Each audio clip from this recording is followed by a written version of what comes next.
Welcome to Grawlix Nights, the Grawlix Podcast live show. I'm Randy. I'm Melanie. And I'm Jesse.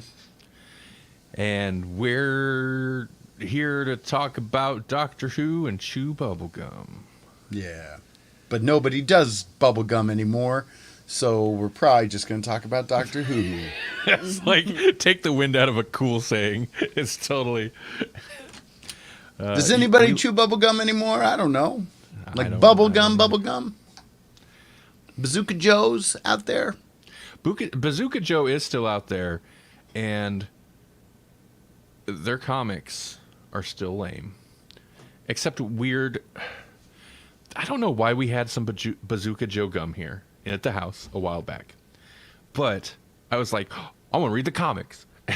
And I think the comic's still in the wrapper or whatever. Or maybe it's like a code and you have to look it up online. That seems like more likely. I don't remember what the deal was. But I looked it up, and it's weird because it's like modern. They're like internet jokes, but like...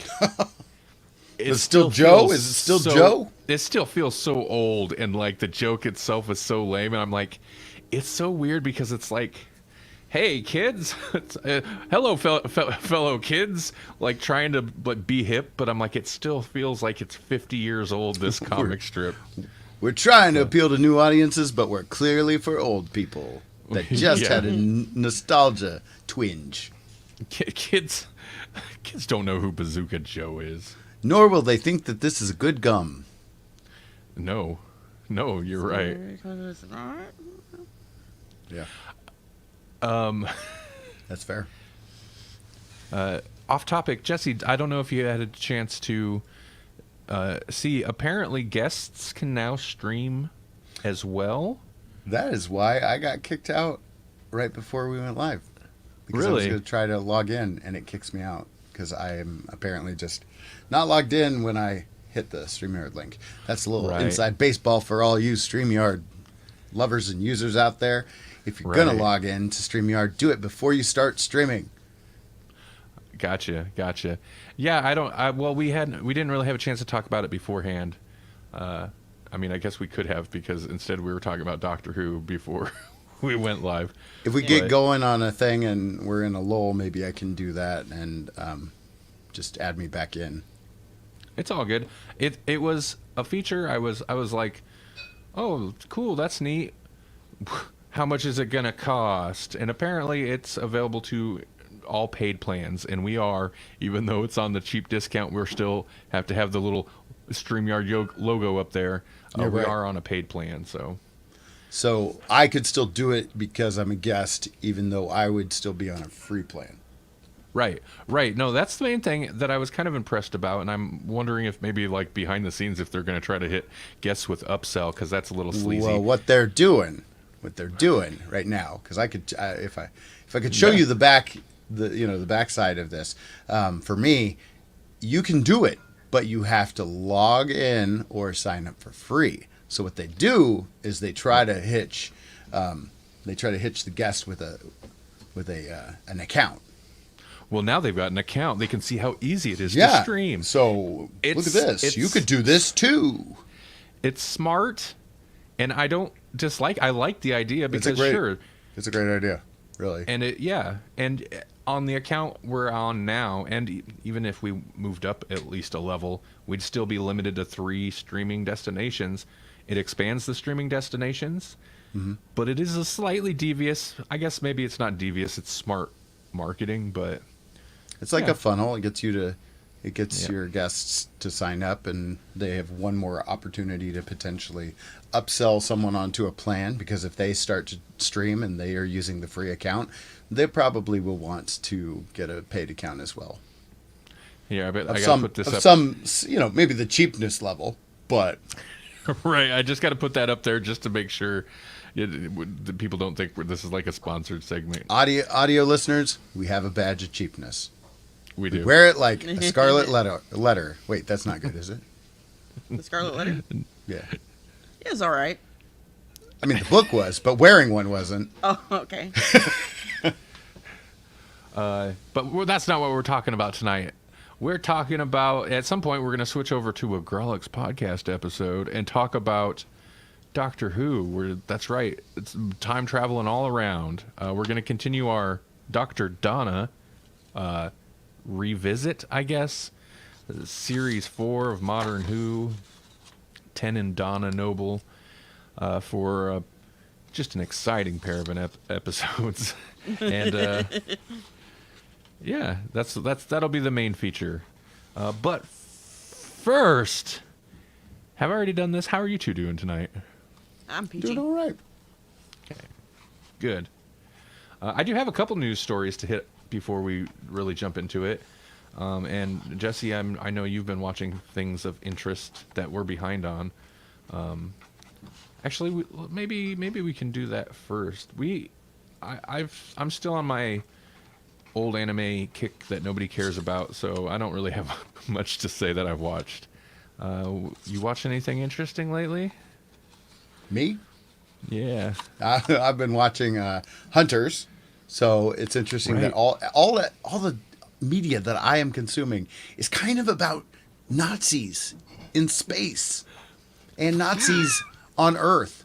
Okay. So Okay. yeah, we finished season 1 of Hunters, and boy, it did get better. And some things that were just like bothering me about the whole show are revealed and kind of satisfied. You know, I'm just like, oh, that was bugging me anyways. And it was like, oh yeah, I get that now. Okay. So yeah, there's some fun reveals. It takes some interesting twists and turns. It's funny. It's disturbing. It's a lot. It's a lot of stuff. And that's just season 1. There's a whole nother season out that I haven't seen yet. So that was fun. And then I watched The Mandalorian, and this most recent episode. I won't spoil anything really, but it does take. It almost does that whole Last of Us thing where most of the episode is not about the Mandalorian. It's about kind of a side character that will Right, okay. maybe / probably be a bigger deal down the road. And you kind of get invested in their character, and you get to see the not so great part of the New Republic, you know, how new boss, same as the old boss kind of deal, you know. And it's funny because it had a very Andor feel to it, and I liked that. Interesting. Oh, you know, it's kind of how everybody complained about how there was too much Mandalorian in the Boba Fett show for one episode. It was like, well, this was basically a backdoor episode for season 3 of The Mandalorian. And they would just complain about that. I was like, but it was awesome. So why are you mad though? Mandalorian's great. Yeah. Yeah. And so this is the same deal. It's like, oh, this feels very Andor, and I'm here for it. Cool. Yeah, next episode we'll have caught back up on it, so we'll have to talk about some Mandalorian. Did you guys watch the season finale of The Last of Us? We might be 2 episodes behind on Last of Us, okay. and I'm pretty good about having avoided spoilers so far. So I say that, and somebody will probably jump in chat and be like, Uh-huh. But what about That's that what's thing though? excuse me. There's an emoji for that. Yeah, That noise, yeah, exactly. Yeah. cool. It Just should use be. that emoji. yeah. Just use that emoji. It'll save us time. We won't have to read it. Right. Let's jump into news real quick. I do have Doctor Who related news since we're talking Doctor Who, but I have another piece of news that I want to jump to first quickly, because it's not Doctor Who related, but it caught my eye. Let's see. This is very like the main gist of the article is very kind of like rumory in that it's like top, so-and-so's top choices to star in this thing. But the main point of the article, okay, here's the headline. Oscar Isaac, Andrew Garfield, and Mia Goth, top choices, which is like, that doesn't mean they're cast. That's not what's interesting to me. Top choices to star in Guillermo del Toro's Frankenstein at Netflix, which is a thing that did interest me because I didn't know that was happening. And I know Right. that's been on his like wish list to make a Frankenstein film for ages. So Sign up David Harbour and I'm in. yeah. Forget No, I would be Oscar in anyways, Isaac, but Andrew yeah. Garfield. Boy. I want David Harbour, and David Harbour in whatever let's do roles it. they were considering those 3 for. That makes perfect sense, especially if the Doctor and the Monster are the same Christmas thing. at the Crumps this. Yeah. Just Krumpenstein it. Yeah. But yeah, it'll be whatever. It'll be a live action thing, and he had. I think I talked about it on the show. Him and Mike Flanagan had done some like not totally not awkward but interesting like conversational thing, which was clearly a promo for their 2 shows that were going on Netflix at one point, where they're having a conversation, and Guillermo del Toro said that they were talking about projects they'd like to, or they're talking about books, and Flanagan asked him, like, is there anything you'd love to adapt that you haven't been able to? And he was talking about Frankenstein, and that's been something he's always wanted to do. So cool, glad he's got to do it. I have not watched his take on Pinocchio yet. Apparently it's great on Netflix. Came out at the same time as Disney's new Pinocchio and blew it out of the water, I guess. So there's some Speaking of Netflix and Disney, you have Disney news. Yeah, there's Disney news today. So the slowly bursting bubble is apparently hitting all of the services, because I've been seeing the Pinocchio whale of streaming. Right. I've been seeing headlines about Disney being in trouble, Disney Plus being in trouble. It's interesting that it hit like everybody. It hit them all about the same time. I mean, Netflix, it seems like, has overextended themselves much quicker, but they've also been in the game a lot longer. But then, like, once the cards started to fall, right? I think everybody's going back to work, and so all those streaming giants that really had it made in the shade during the pandemic, when everybody was in lockdown and everybody was forced to stay home, and all that, and even working from home hours, I think were mitigated in some cases. So these people don't have money or time to stream as much. Yeah. So they're not just cutting cables, they're cutting the streaming services that they don't use. Mm-hmm. I mean, there was with something like this, any industry really, there's always like a oversaturation point, like where the market just like we can't have more. We've got plenty. Like, you start cramming so many in, and people are just like, what do you want me to do? And I hadn't really thought about the whole COVID situation, but that probably gave them definitely HBO Max gave them a false sense of like, whoa, forget theater. We're just going to release these that's right, mega $1 million blockbusters straight to streaming. Oh, even Disney did that with Black Widow, so. Hey. Hey. Hey! What's up? That's for you, Turner. Turner said, kids back in school probably cut the stream time way down after COVID. Yeah, totally. That makes sense. And I mean, this is a me thing, but like for me, Disney Plus, I'm not its target audience, maybe. I don't think. I don't have kids, so I think if you have kids, it probably gets a lot more use in your house. But like, well, if you were, they just canceled something that maybe you would have watched. You're right. Like, who else is Willow for? It's for us. It's for dudes for kids. Our age. It's like it's not. Yeah, it's not for the kids these days. So maybe they were like, oh, you know what? This isn't for the kids. Maybe we shouldn't do it. That's right. Yeah, okay, so thank you, Jesse. Back on track. Yeah, Willow canceled after 1 season, which is unfortunate because I felt like the season really got good when it did that cliffhanger for the next season. Right. It was entertaining. It's that sneaky thing, though, that they try to do. It's like, of course we're going to have a next season, because if we don't, y'all will clamor for it, right? Right. Man, nobody talked about it. We talked about it because Melanie and I were watching it, and we're like, "Hey, Jesse, you should watch this, or we're going to watch it, and we're going to talk about it." Right. Yeah. I loved Willow But- when I was little. Yeah, I liked it when I was a little. Like Jesse's when I was little. I tried to rewatch it recently, and I was like, it was better when I was little. And I think, and this is something that, like, because Jesse, your initial reaction to it when we talked about it on the show, whenever we talked about it, but like your initial reaction was like, but I mean, is Willow like well known enough? And I was like, that was on TV all the time. But you know what? I don't think it was I don't think it was. because it was a one movie. It wasn't like a franchise. I don't remember if there was a cartoon. I don't remember a cartoon or a book series that became well known. Like it was it was one movie IP that I'm guessing Disney It was like probably, a cult classic more than a box office hit, wasn't it? Yeah, maybe.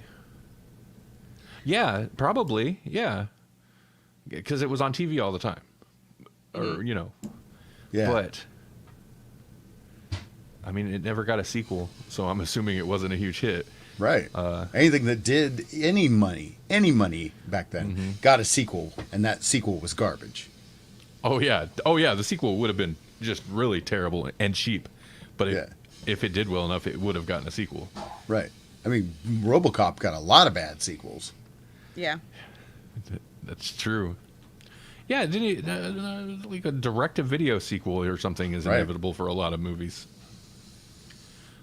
So yeah, I don't know. It's kind of a bummer because it had merit. It wasn't great though, and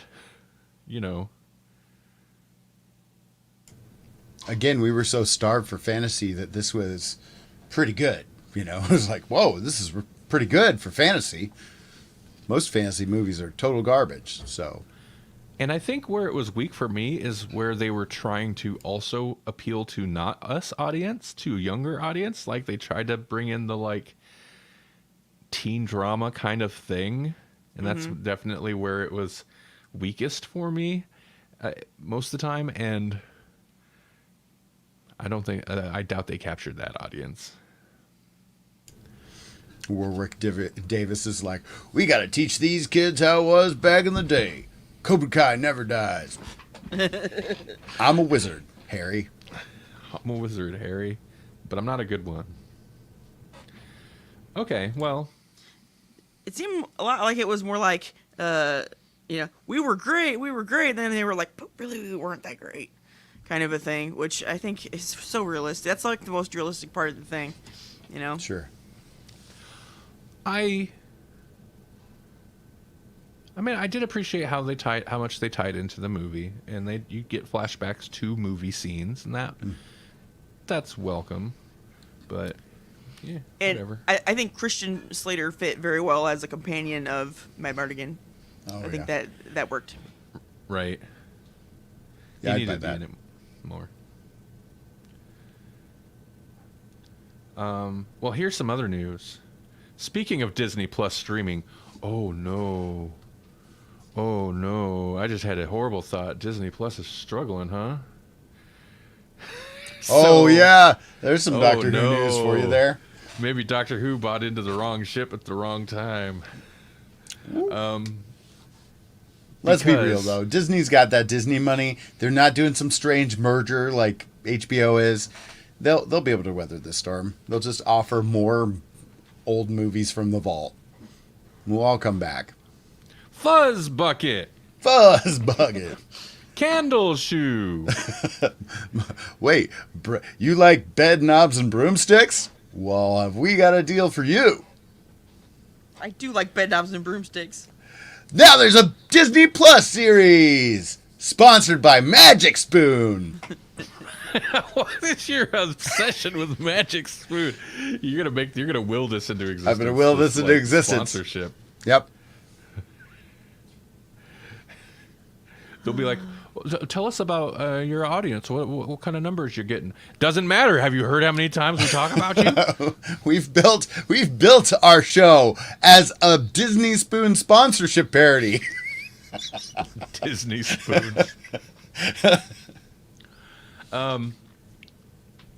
Why Disney is relevant is, if you don't recall, Disney entered into some type of partnership and basically threw a bunch of money at maybe the BBC, I guess. But like, I feel like the BBC is it sounds like BBC is going to be very hands off on Doctor Who. And it's pretty much Disney money and RTD's Bad Wolf Studio. Or like, so did the BBC like not renew the license kind of thing? So Bad Wolf had the license and they're like, well, we'll take our ship to Sony/Disney. I mean, it's still going to be on BBC. Like, I don't think BBC would let it go. But outside of, I don't know, the UK or whatever their boundaries are, it's going to be Disney. It's going to be a Disney Plus thing. But I think in the UK, it's still going to be like on BBC iPlayer and all that, maybe. I don't know. But it's Doctor Who with considerably bigger budgets, I think. And I mean, it's a smart deal for like any company that's wants to throw money at a property, talk about an IP that has legs and wasn't one movie in the 80s, you know? Right. Right. Yeah. And that dome that's around Gallifrey, that could just be the Epcot Center. Oh no! Oh, this is gonna be so bad. You could even put mouse ears on it. I feel like we'll call it a cyber mouseketeer. I feel like when they let it, like, seems very strategic. That's like, RTD's coming back, Disney money. RTD's coming back. Wait, what's that thing about Disney? Doesn't matter. RTD. Because why are there Mickey Mouse ears on a Dalek now? You know the merchandise is gonna happen. Oh yeah, that's gonna happen. Oh no. Anyway, so goofy hat on a Cyberman. A couple days ago, RTD said that because they're working on season 14. Is it actually 14? I think so. Basically, like, I'm guessing the specials are done, and they're shooting and assembling the season after that with the 15th Doctor, I guess you'd call him. And he said that one of the episodes of the new series is, quote, one of the greatest things I've ever made in my life, end quote. Now, it behooves him to hype up the show, of course, but, you know, that's pretty big words, right? Mm-hmm. So it's basically cool. Web of Fear, but in Disney World. Web of Fear. One of the greatest things I've ever made in my life. Ever made. It's a shot-for-shot remake of Web of Fear. Everyone loved that. Yeah. We even put Vaseline on the lens so it looks... Yep. Wait, am I thinking the right... Yeah, I'm thinking the right one. Okay. But the bigger news, beyond that, like the day after that dropped, is that he's rolling on some spin-offs. And he even mentioned, like, the Disney money basically, like, striking a mega international distribution deal for the show with Disney Plus. Davies, who is showrunning the series for the second time, has been clear that spin-offs will arrive as part of the expanded Whoniverse. Excuse me. Sorry. But, bad host. That was from Deadline.com, by the way. I mean, yeah, he was all about the Doctor Who spin-offs. but information about what one of those spin-offs will be. And since they're already kind of like putting it together, I'm guessing the first spin-off it'll focus on Unit, and will star, is it Vanessa? No, Gemma Redgrave, who plays Kate Stewart. And that'll be a spin-off show. If there aren't 5 rounds rapid, then I don't want it. 5 rounds rapid? That's what Lethbridge Stewart would always. Okay. Yeah. Okay. Give them 5 rounds rapid. Okay. And this will tie into our conversation later, but I'm glad for a spinoff. And she is an okay character. I'm not interested in a Unit show. I mean, I'll watch it if it's good. Right. But Unit is not particularly interesting to me. I think there are people that do love it, but it's not particularly an interesting aspect of the Doctor Who universe to me. They do have they have an ongoing Unit series at Big Finish. The original sponsor that isn't a sponsor. Yeah, and it's fine. Like that series is usually entertaining, but what you find with something like Unit is that you have to, in order to hold the attention of the audience, is you have to hit with something Doctor Who level, right? Like, so you'll have a whole thing where the Cybermen attack and the Doctor's not there, and it's like, well, then what why do we need the Doctor? But like, also you get to see how humans could potentially problem solve a Doctor Who level threat, even when the Doctor's not there. So maybe it's not a Doctor Who level threat because the humans can handle themselves. It also makes sense to do, if you're going to do a spinoff without, like, at least an initial spinoff without worrying about, like, huge budget for this spinoff that's not necessarily proven. Unit's usually Earth-based. So you're not necessarily, you don't have to worry about space and wild. They're probably going to shoot everything on that, what do they call it? The volume or whatever it is, the LCD screen thing. Oh, yeah. But, like, I think Earth-based stuff, hence the reason the Third Doctor was on Earth so much, is much cheaper to shoot than fantastical space scenes and foreign planet sets. What you get a lot of in Unit 2 is, because you don't have to have the Doctor in every episode, you can pull in special guests that wouldn't be in a box set otherwise. So you see what we got at the end of the 13th Doctor's run. All the companions that you could cram into a room. Yeah. So that's what they'll do. They'll pull in anybody they can get. They might pull in some Torchwood mainstay, just out of the blue. It was like, oh, well, what have you been doing? See, nudge, nudge, wink, wink. Hey, we could have another spinoff here, Well, oh yeah, and that kind of RTD set himself up a nice play box of of characters, of toys, whatever. Yeah. The first time around with all the spinoffs, and now we can pull in anybody from the Moffat era or the Chibnall era if he wants. Yaz would be perfect for Unit. And she's already had experience with it. That would actually be a good use of her character and her backstory, which played no role in her her run on the show. Yeah. Mm-hmm. Well, and Kate didn't even come in till the Moffat era, right? So. Right. Yeah. Yeah.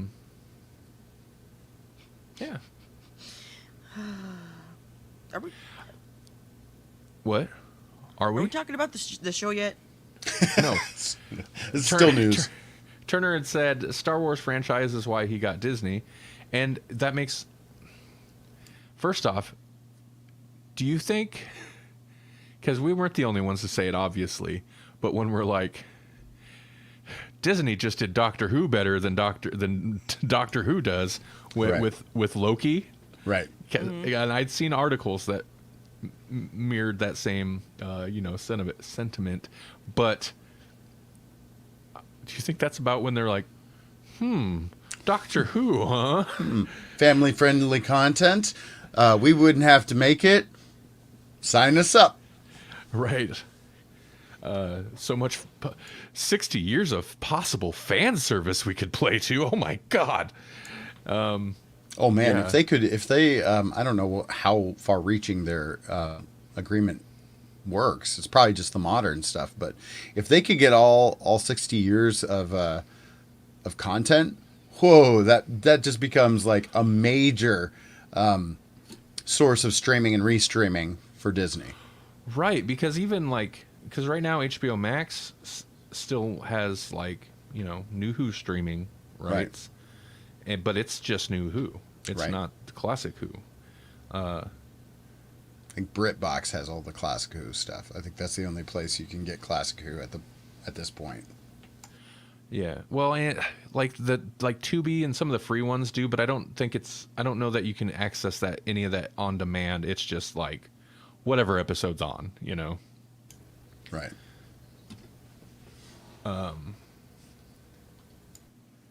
But also, speaking of, this is why I mentioned Turner's comment, Star Wars franchise. I mean, it's RTD and it's Doctor Who. We have a vague idea of what we might get out of there, even in the spin-offs, but thinking about, you mentioned Mandalorian and Andor. I don't know, man. If they give Unit the Andor treatment, where it's more of a Almost Earth a procedural. space, procedural, maybe espionage, political, thriller type thing. Woo, Yeah, that could be interesting. absolutely. I mean, Torchwood was interesting. Right. They could give it a more grown up Torchwood and by more grown up I mean less of the adult Actually content. grown up. Yeah. And not more just mature, a more mature approach. Right. Because Torchwood was grown up in Adult. the most juvenile way. Right. Yeah. Yeah. The very first episode's all about sex something. Uh-huh. Yeah. How it was edgelord grown up, Yeah, sex demons and ridiculous stuff. Okay. Man, they're midway through the season 14 edit. Episode 4 is the one that's one of the greatest things he's ever made in his life. Cool. Yeah. Is there still a rift in Cardiff that nobody's dealing with? There's just weevils running around everywhere and there's no Torchwood to deal with it? Yeah. I don't. Yeah, I feel like Moffat came on and he was What rift? as was his right. Yeah. Every showrunner comes on, they're just no, I'm gonna do what I want, my show now. But RTD was all the time setting up lots of potential things, and People Moffat's just get eaten by weevils. Just people. There's just alleys full of weevils. all right. In the future, as soon as RTD, this is what will happen in reality. As soon as RTD takes back over Doctor Who, weevil attacks all the time. Right. And in the future, if it ain't woke, it ain't broke. Oh, I guarantee there's been some comments about the Willow season getting canceled. Get woke, go broke. Whatever.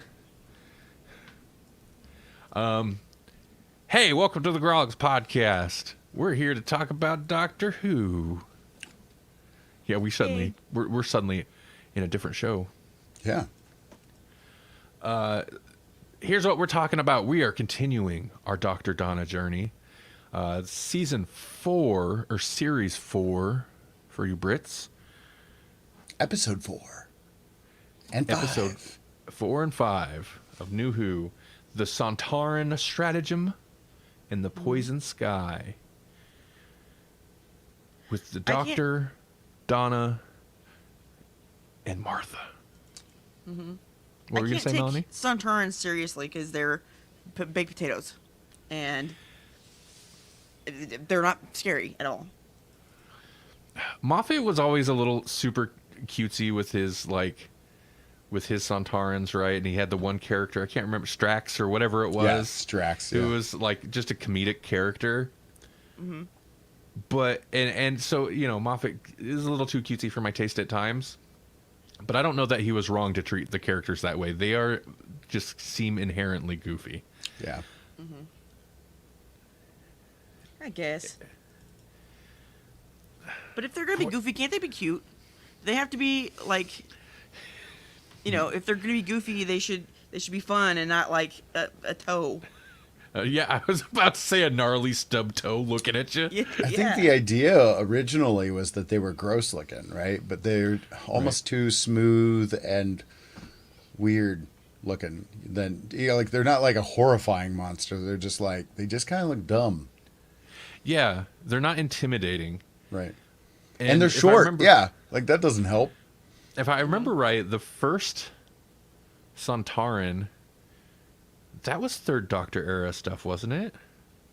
I want feel like to. that I want to was say third. so. I think you got a lot of Sontaran stuff in the Fourth Doctor era, but I think the original Sontaran adventure was Third Doctor. So I guess it's something. appropriate that these are very much unit episodes, Right. And is this? It seems like this is the reintroduction of the Sontarans to New Who, but I could be wrong. It is. It is. Yeah. Okay. So that can't be an accident. That must have been an intentional decision to like. The pair Time unit. Warrior. It was a Robert Holmes episode in 1973. So yeah. Okay. Yep. And I feel like he was not as short. The actor who they happen to have in the really, costume. really, they weren't. I don't think until I don't know when they became short. Maybe I'm going to blame the Sixth Doctor. It was probably that episode with the two doctors. I'm going to blame And that. Interestingly, it's one of the classic classic monsters that come back and have not really been evolved. Right. They're warriors. They have the port in the back. That's their weakness. Yeah. Done. That's all you need. Yep. That's It's all still- you need. Yep. One note They're not- character. Even One the note ice monster. warriors. Even the ice warriors, like, well, sometimes they come out of their suit and they're like whoosh, speedy little like Yeah. weird lizard creatures. Like none of that. And the Cybermen, we evolved against our weakness to gold aeons ago. Right. And right away, the Daleks are like, we do stairs. Yeah, but I'm still pretty sure if you throw a blanket over them, you're good. That That's probably true, yeah. Downside of a singular eye sock. Yeah, and like no like hands to deal with Yeah. anything. Not a blanket. This is the canary thing every time. Just I'm telling the superior Dalek was that robotic creature in that recent Mandalorian episode where he's like in the big robot For real. suit and then popped out in a little robot suit and then was just like a robot head. That's the superior Dalek. It even had kind of it made me think Dalek right away. yeah. yeah, you And think creepier. I mean, if maybe they're genetically superior in their, they say, but that doesn't mean that they can't get mechanically better. Why don't they ever try that? Genetically superior. Like, well, I guess,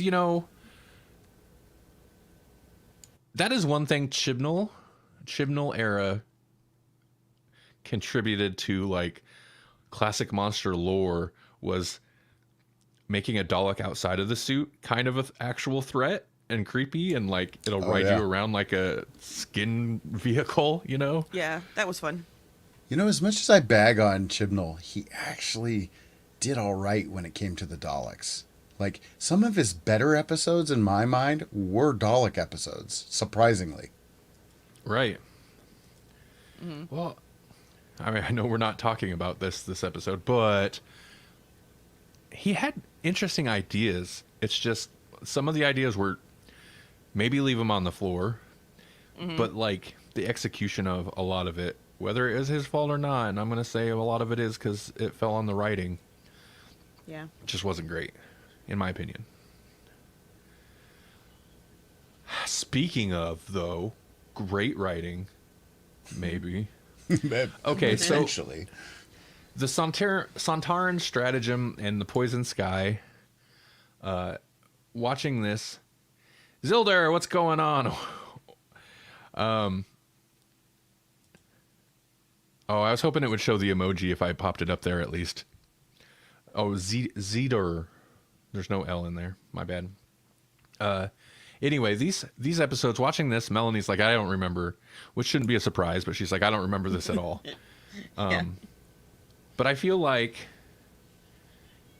for me, these are two of the more forgettable episodes of Right. the series 4 Doctor Who.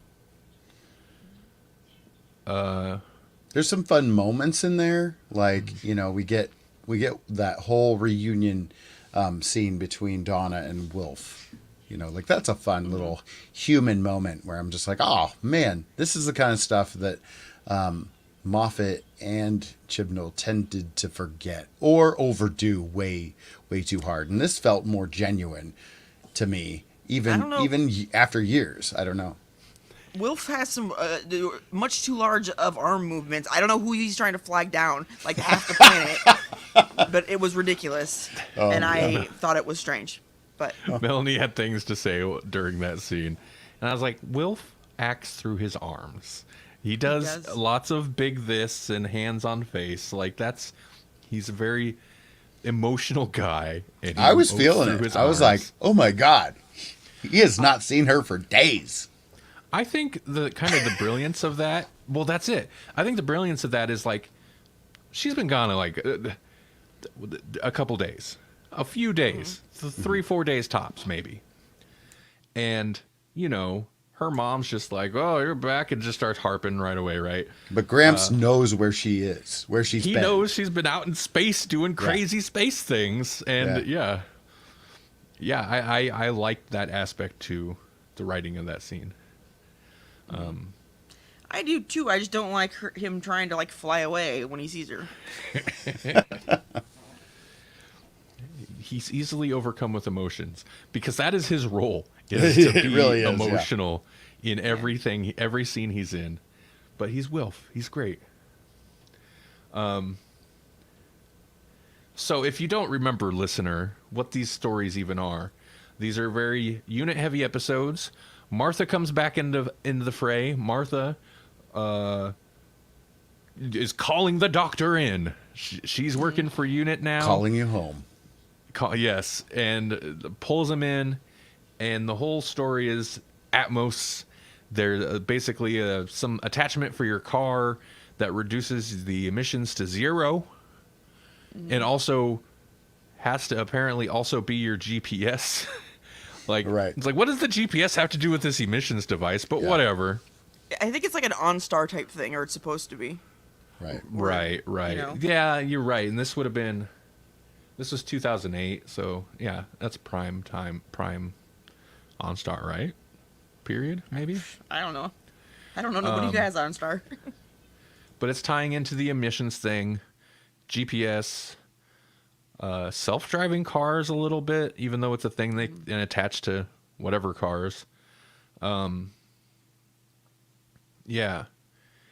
Well, apparently suddenly half of Earth's cars have this just by default. This thing that was never mentioned, although it's not like they hop in cars that often in the show. But and the person supposedly behind this is this young tech genius, this rich young genius. Totally not an incel. Why would I even mention that? He's not like Elon Musk meets Zuckerberg, but like young. And blah blah blah. Oh, the whole weird inciting incident that had Martha pull the doctor in was just the fact that Atmos was the connecting factor in the death of 56 people across the world at the exact same minute or something, exact same time. Down to this, yeah. But then quickly it escalates quickly to it's a Sontaran plot of some kind, but not the usual Sontaran plot. They're being sneaky and they're setting up clones and they're hiding off on a spaceship somewhere and they're like gonna gas people through this Atmos thing. And yeah, that's basically the plot. Martha gets cloned at some point, and it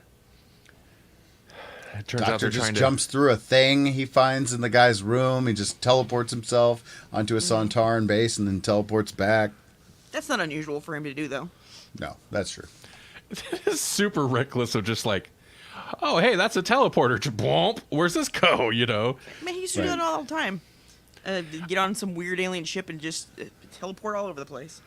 I feel Transmat. like enemies of the Doctor, all they need to just observe him doing that once and be like, I think I have a plan to get rid of the Doctor. Yeah. Just set one up somewhere. Like he'll find it. I don't know. Boom, volcano, something. I know what Yeah. this is. It's a transmat. Just hop in and go. It's just what he does. You just put He would the have been other dead side by Doctor somewhere- 4. Right.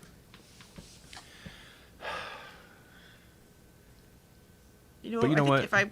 if I was an alien out in space that could travel through space and time, I would do it too. I'd be like, oh look, there's a teleporter. Let's see where it goes. So I'd be like jumping on the escalator, you know? That That's a good kid point. is back on the escalator. See? That never goes well. No. What did you... Okay, so yeah, I'm not wild about this. It's kind of forgettable. It has some fun moments.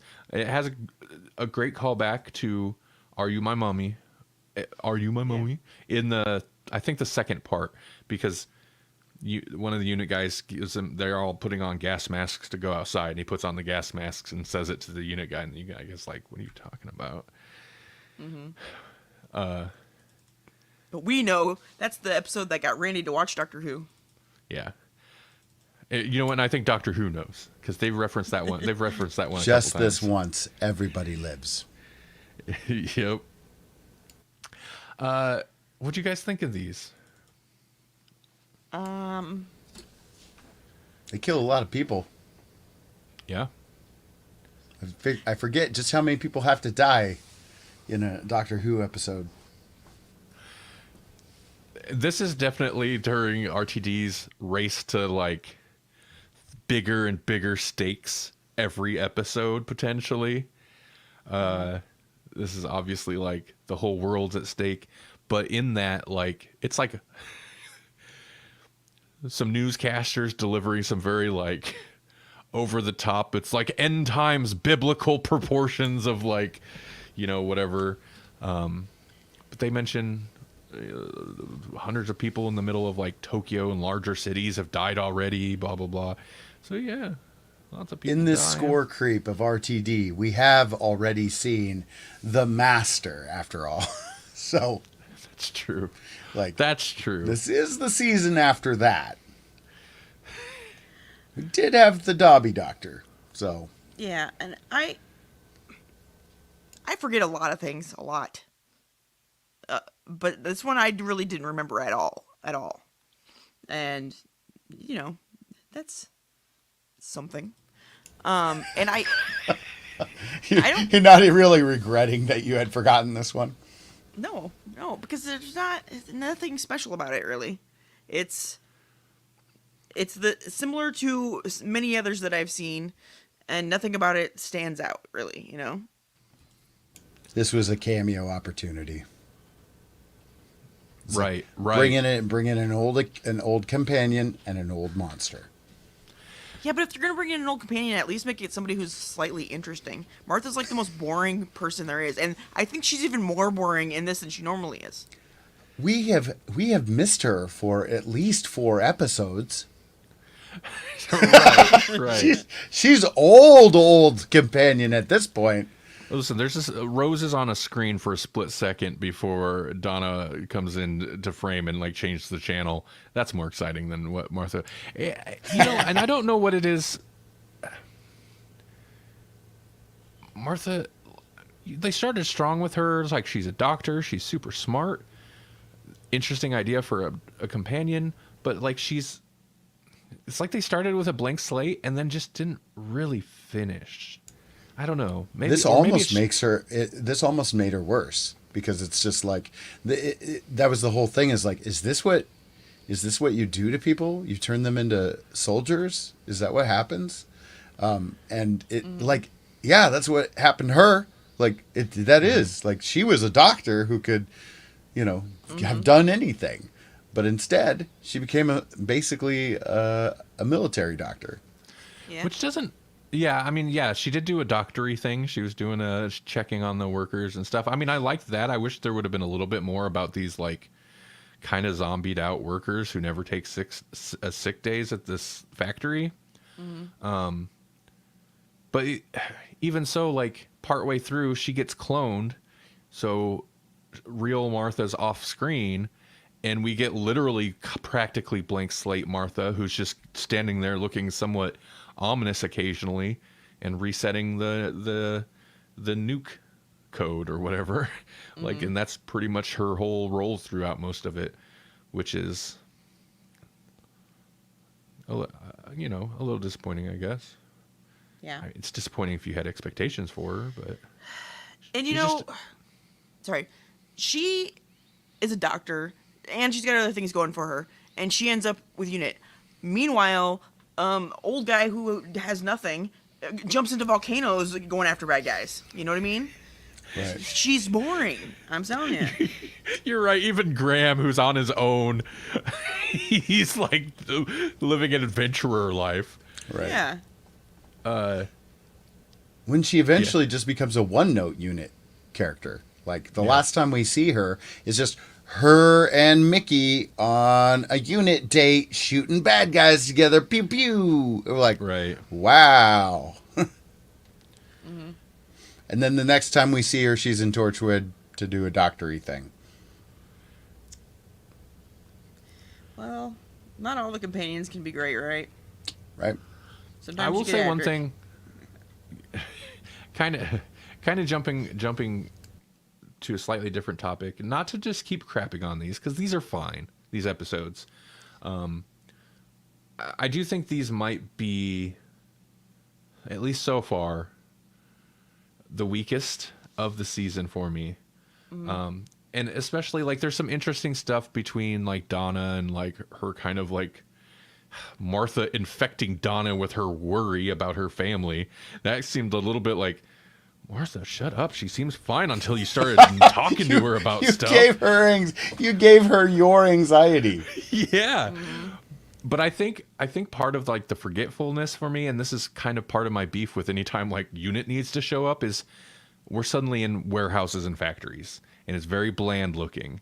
And the story, it makes sense they're in a factory, I guess, but it just becomes like a generic factory, and like UNIT's already set up there. So then whatever, you got maybe a unit control center where, wait, did they really have a control center set up to where they had control over the world's nukes from some random factory?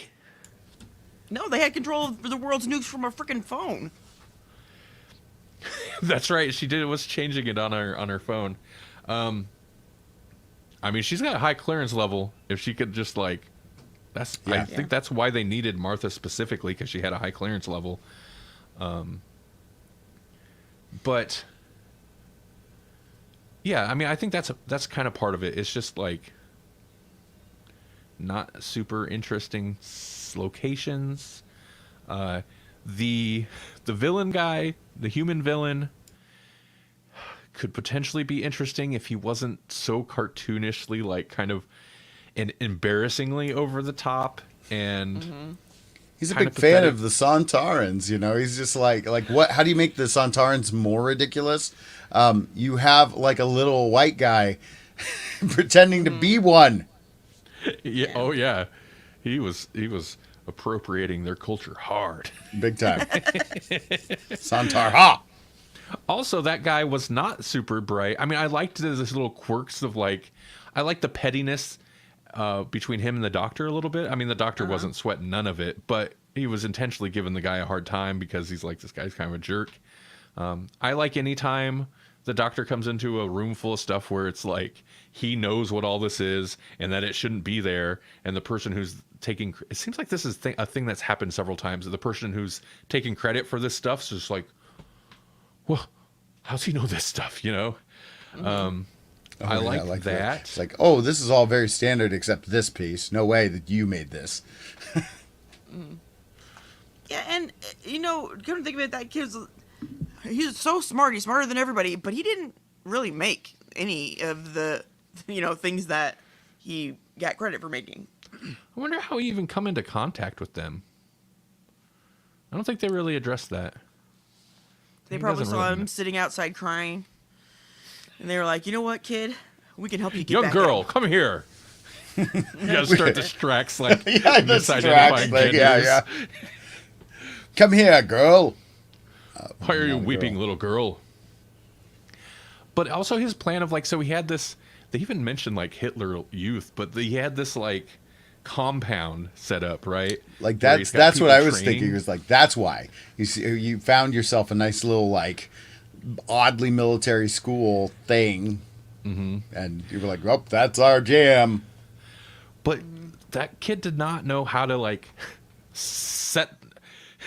He obviously did not give them expectations to what they were working towards, because when he showed up and he's like, "We're gonna." This is the second episode. He's like, "All right, it's time for Planetfall or Planetfall or whatever he called it," and he's like, "We're gonna go to this planet and start a new population." And they're just like, "What are you talking about?" It's like, maybe you should have prepared them a little bit better for what you actually had in mind.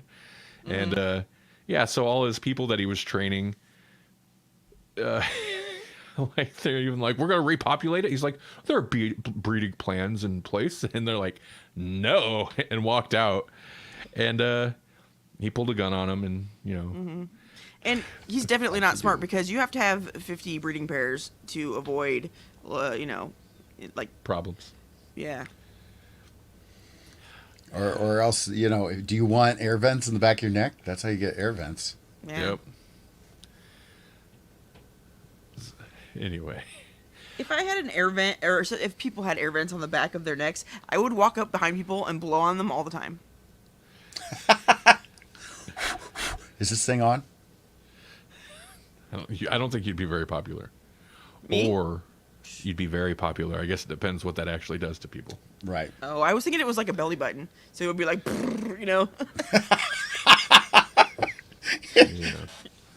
I'd hate it.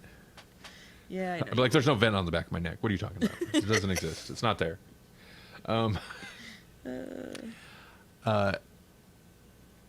We were talking a little bit about before the stream, because we have a bad habit of doing that. It's interesting because this is like a grab bag of things. There's like carbon emissions worries, obviously the OnStar stuff and GPS and self-driving cars, rich young weaselly tech Tesla guys. billionaires. Right. Military stuff. Like, it's such a grab bag of different like themes, but it doesn't really comment on anything. And if this was made during the Chibnall era, like, we'd probably have the doctor turning the camera and being like, "Carbon emissions will destroy Earth." Yeah. Something like super Yeah, ham-fisted. the doctor would just tell you. He's like, this is why the aliens are so CGI. Yeah. Remember that episode where there's like, we're stuck in a van and there's monsters outside. I mean, I think I would be fine with some social commentary in this. It's just, it's almost like shocking that it wasn't there. So it And couldn't it have really wasn't been lambasted ham-fisted. at the time. Right. Like, if this had been made in the Chibnall era, boy, oh boy, would we have heard about it. You're right, because even it exists, even if the show didn't necessarily offer a opinion one way or the other, if it had those elements, it would have gotten like, Woke, go broke.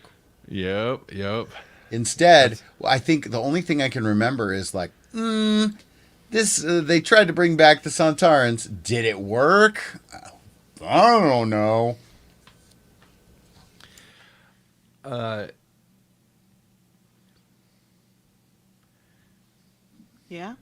it's fine. It's It's like fluff. It's filler. It's yeah. not. It's not bad, but it's not good at all. I kind of feel that way anytime the Sontarans pop up. To be honest, in New Who, like there was that Sontaran episode, or did they even stretch that to a two-parter? What is it about Sontarans and two-parters? In the Chibnall era, they did Sontarans, and Yeah. like, I mean, I guess there was some interesting like historical context, but that I wasn't privy I to. want to say that one was better than this one. Yeah, and it was a different setting. It was interesting Right. setting, but it was still kind of like, okay, yep, Sontarans, they want to battle.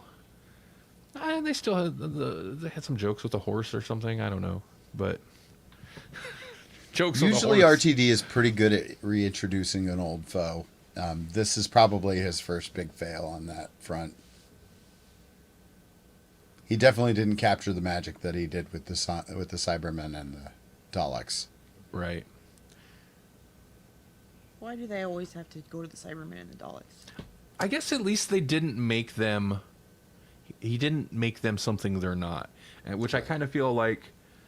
Was it Moffat, or was that Chibnall? Who brought the Ice Warriors back? I kind of feel I like think it was Moffat. he turned them 'Cause into they were- something that it just didn't seem. I was like, this just Wasn't seems it like a Matt different Smith creature. in the submarine, or was that Capaldi in the submarine? Either way, that was Moffat. Clara was there. Yeah. Yeah. Either way, you're right. It was Moffat. But whatever. These were fine, but they are kind of weak. I enjoyed Tennant in it, of course. There are times I didn't really even care for Martha so much in this, and this is another one where Martha's teary-eyed, and, but this doesn't feel like the same type of abuse. I was telling Melanie while watching this, and I was like, it's not that I think Martha's a great companion, because I don't. It's just I think that the writing during her period is great, and that's why she, I think, has become one of my favorite companions. But Wait, did you say I Martha kind of- or Donna? Donna, I'm sorry, Oh, Donna, yeah. Donna. Okay. But I kind of don't like. I mean, I don't necessarily like Donna. I do Right, but enjoy I don't that think she you're gets supposed so to. tortured. Yeah. Right. But I feel like her torture here is like if Martha would have kept her mouth shut, Donna had just been happy and fine throughout this whole thing. Like, this whole series is Martha kind of being the foil for the Doctor. It's like an odd couple pairing that we hadn't seen in a while. Yeah, Donna, I'm doing it. I've infected you with wrong names. Oh. It's my fault. So the next episode up in this is the Doctor's daughter. And they still have, like, the hard baked into the episodes next week or next episode coming up on. So you get a preview. What a horrible clickbait preview of and even it plays into the title of the Doctor's daughter, and it even says, like, has a clip of him like, she came from me, it's my daughter, and it's got a clip of Jenny, and she's like, hi Dad, or whatever. It's like, what a horrible clickbait preview that We're like, is. what? I gotta What a see this. Yeah. misleading, because then you get spoilers for next episode that we'll discuss. Is then you get to it and it's like it's not, it's a clone, I guess. Right. And you'll Man, never see clone her heavy in again. this season, huh? Yeah. So what's after that? The Unicorn and the Wasp. Oh, I actually like that one, even Oh, though yeah. it's bonkers. But I like that one Right. a lot. That's the like Agatha Christie one. Yeah. Like a historical sort of. Right, sort of. But there's a wasp. There's a creature of some kind, of course. What a mixed bag those are. Martha's still not gone, though. She was about to leave, and the TARDIS is like, nope. Bounced out. She's like supposed to be marrying somebody or engaged to somebody, but that just disappears, right? She ends up with like Mickey or something in the end. She is engaged to somebody. Oh, right, who we yeah. don't know. Somebody we've never met. And I I thought that was interesting too. Yeah, you're right. I'm glad you mentioned that because does he ever get mentioned again? I don't Whoever think so. that's supposed to be? Not to my Nope, knowledge. I don't think so. I never liked the idea. We kind of trash talk Martha, but I never liked the idea of her ending up with Mickey. That seems like a horrible cop out to me. Yeah. Yeah. Yeah, no, that's not her type. Come on. No. Is he anybody's type, really, though? No. That's why he's Nope. living in his grandma's basement or something. Yeah. In two worlds. Yep. Oh man. So I was looking forward at episodes. The next one is Doctor's Donna and Unicorn and the Wasp. Doctor's Donna, Doctor's Daughter. Why don't we get Grawlix podcast episodes on the audio very often anymore? This is why.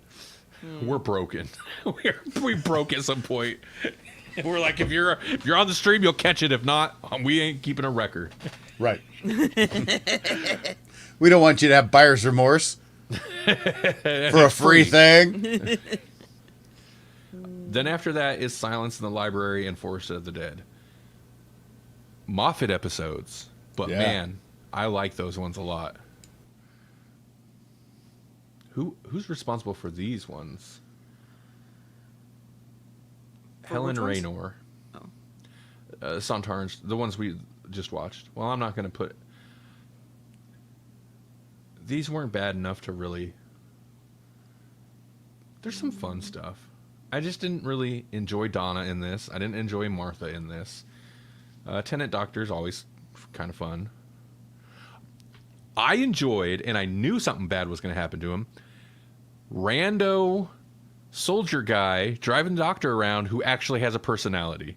Like, he cracked Yeah. a joke, and yeah. I'm like, who's this rando Yeah. with a personality? And What's the doctor he doing? had pretty good banter and chemistry with him, and it was Yep. like, he could have been an all right companion. Right. Nope. He just served. The whole reason they even give him a personality is so that somebody could get killed and the doctor could be mad for half a second. Right. For one scene, he could be mad. It's so he could say his name was whatever his name was. I don't know. His name You was know? Robert Paulson. Yeah. Yeah. Oh, man. Which is, I guess, pretty easy to see coming. It's just like, because that kid had more personality than the two head unit people we saw that were supposed to be somebody, you know? Mm-hmm.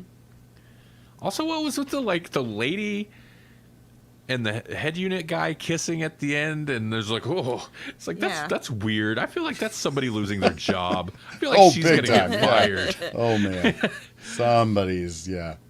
Somebody's not working at unit tomorrow. And they gave her a name, but I'm like, why? What's with those characters? That's A weird. girl has no name. Also, does that guy pop up again?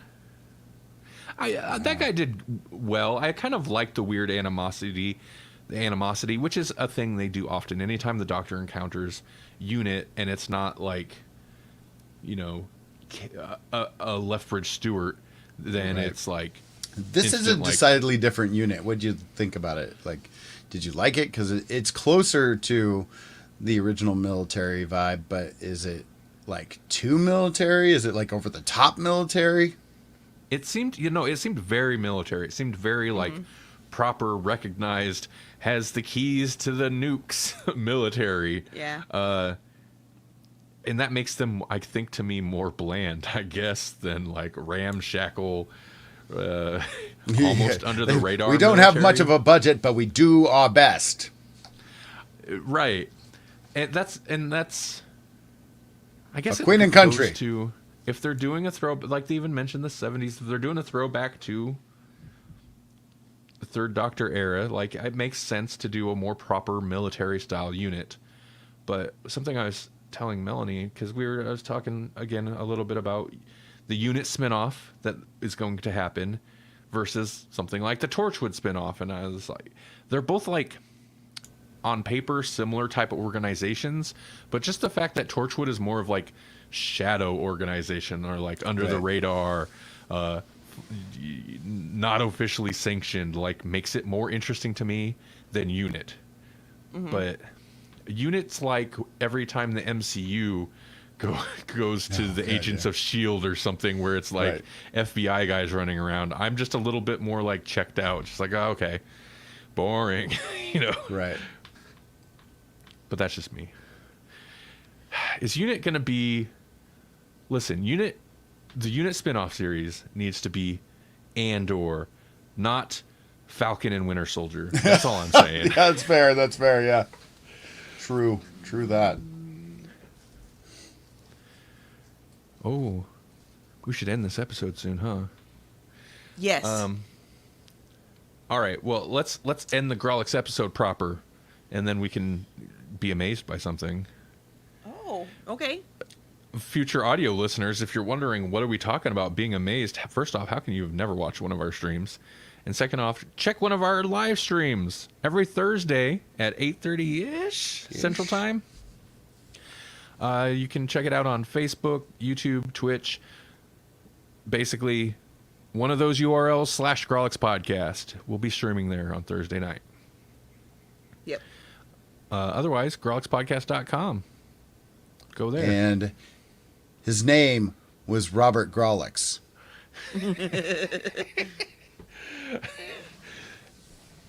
That's good. His I don't have any name good ones. Was Grawlix Paulson. His name was Grawlix Paulson. Grawlix has no name.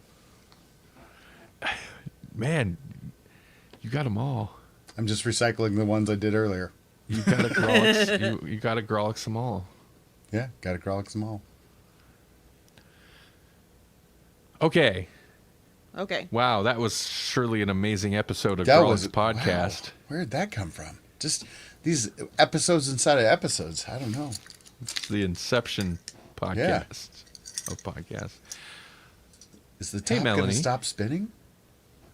Yeah. Does the top at the end of Inception, Melanie, do you think the Yeah. top falls over, or do you think it spins indefinitely because he's still in the dream? I think it spins indefinitely, and then it becomes a new source of anti-gravity for us, and then we get what are those things called that we were talking about earlier? I would get on one because it's like an escalator, but it's not. Transmat. Teleporters. Oh, Yeah. yeah. I That's think that's what amazing. happens. That Yep. would be amazing tech. This It'd was be fun. the worst segue ever. Oh, I'm sorry. Okay. No, I'm no, sorry. it's not necessarily your fault. We kind of like really ham-fisted it. Here, Okay. here's the I'm segue. ready. Don't let it.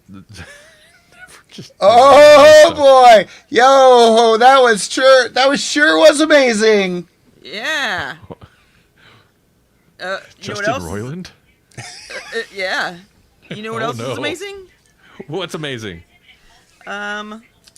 Genetics. So Katsuhiko Hayashi from Osaka University claims to have created baby mice from two fathers. He took the skin cells from a male and reprogrammed them into pluripotent stem cells. Then he removed the Y chromosome and duplicated the X chromosome before he prompted the cell to turn into an egg. So there were 7 mice pups born from that, and they all appear healthy. Now, but the research has not yet been peer-reviewed, and scientists were like, and even if it works on mice, doesn't mean it's going to work on humans necessarily. But it's still amazing technology, and it's great to have it, even though I think maybe we probably still couldn't use it even if it did work on humans because of the ethical issues with it all, But we'll see. But yeah, if you can make babies from 2 guys, people are going to be all over that. This is the future that liberals want. It is. They're liberals, yeah. Hey, if it ain't woke, it ain't broke. I like the subversion there. That's good. I'm not laughing at the sentiment.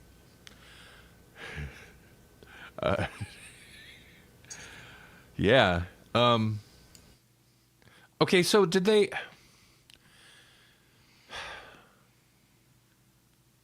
Where do they grow these babies? Is it like a test tube? Is it like a test tube mice baby thing? Because it sounds like they started it off and then changed a chromosome like last minute. They took it's even more than that. They took a skin cell. They took some of their skin, and then I don't know how they reprogrammed it, but they reprogrammed it, and so it became a stem cell basically, it could turn into anything. Then once it was like that, then they took out the the Y chromosome, and then duplicated the X chromosome and put it back in, or whatever, and then told that cell that was now a stem cell to turn into an egg. Oh. It's starting to feel more and more Dr. Frankenstein-y. It's like, we had some skin, so we turned it into stem cells. And then when we turned them into stem cells, we could rewrite the code of the Matrix. Mm-hmm. Yeah. Well, the only part of this that is new technology is duplicating the X chromosome. Everything else has already been done before. So. And the X chromosome, that was just for fun. Well, I mean, you gotta have that other half. So, okay, interesting. So, But when you think, if you had two of the exact same thing, it would make your kids derpy. I mean, how do you test for derpy rats? I guess you could tell if they come out real derpy. Yeah.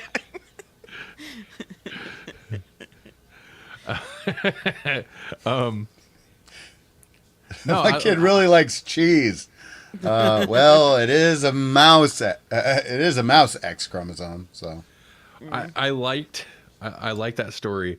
Melanie asked me before the stream. She's like, "Should I do this story? Blah blah blah. Two mice babies from two fathers, or this story? Blah blah blah.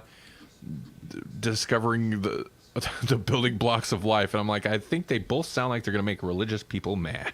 so go with sounds my good two to rat you. dads. Yeah. My two rat dads. Well, this one had less big words that it would be hard to pronounce, so. Right. Because I don't like pronouncing chemical names. It's a pain in the buttocks. Right, and I feel like listening to it, like, unless you're a chemist, it's like getting stuck into the weeds, right? Like when a story has a ton of technical details, and you're just like, cool, I totally get it now. This would be mice chemical romance. Can I, real quick? Bromance. For the it's the thing that they were talking about that creates life. They think. Guess what they named it? Nickelback. Why? Nickelback? Because it's nickel interacting with some of the existing peptides and whatever the heck it is, different things, and adding the nickel to it is what makes it interact with things the way that life does, basically. No. They could say whatever they claim. It's a scientist has terrible taste in music is what that is. I so badly want to make this pun, and I don't know how to do it. Like, look at this stenograph. Every time I do it makes me laugh. The stenograph is like a lie detector test, though, isn't it? I don't even know. It's sad when we don't have the scientific knowledge on how to make a Nickelback. Well, yeah, we can make a good Nickelback pun, but we can't make it scientifically relevant. Right. Yeah. All right. Well, hey. Good show. It was. Oh, there's Actually, been all the I don't know. flubs. I felt like I was low energy, but shh. I can't We mix don't up know who names. anybody's named. No. I don't even have a good joke for it at this point. So Right. I should have just every time, like, I didn't know what to say, just fall back on. Where's that? the eyes. Creepy eyes. Here we This go. is the show now. This creepy eyes. Zoom in. It's so bad.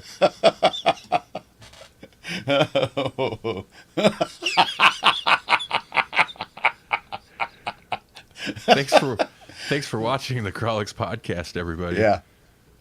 I think it looks beautiful. Oh, yeah, thank you.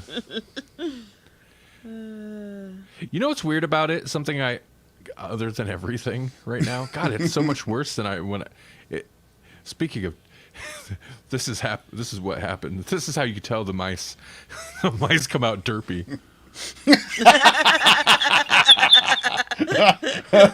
Jeez. No. So I had a blood blister type, or what do they call it? You pop a vessel in your eye or something. Oh yeah. So I was very curious, and it's like, it doesn't even take your eyes. It's just like, new eyes. Brand new eyes.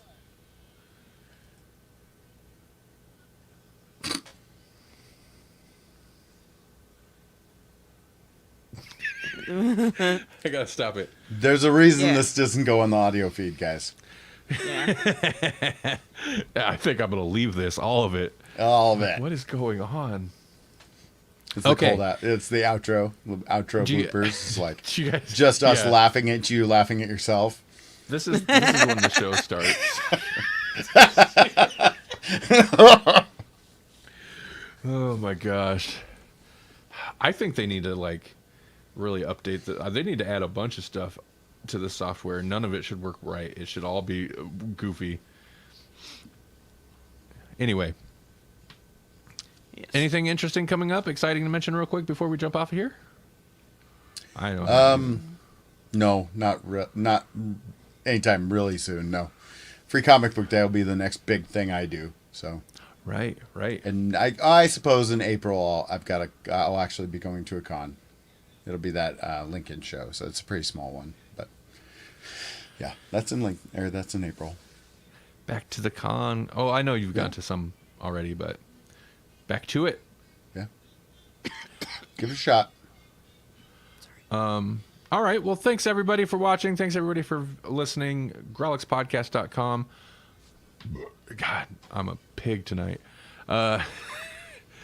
Patreon.com/GrawlixPodcast. I noticed they're adding more features or something. They added something that caught my eye the other day. I'm going to have to look back into it that I was like, should probably start paying attention to our Patreon subscribers again. But yeah. Thanks, everybody. Have a great weekend. You too. Bye. You too. You too.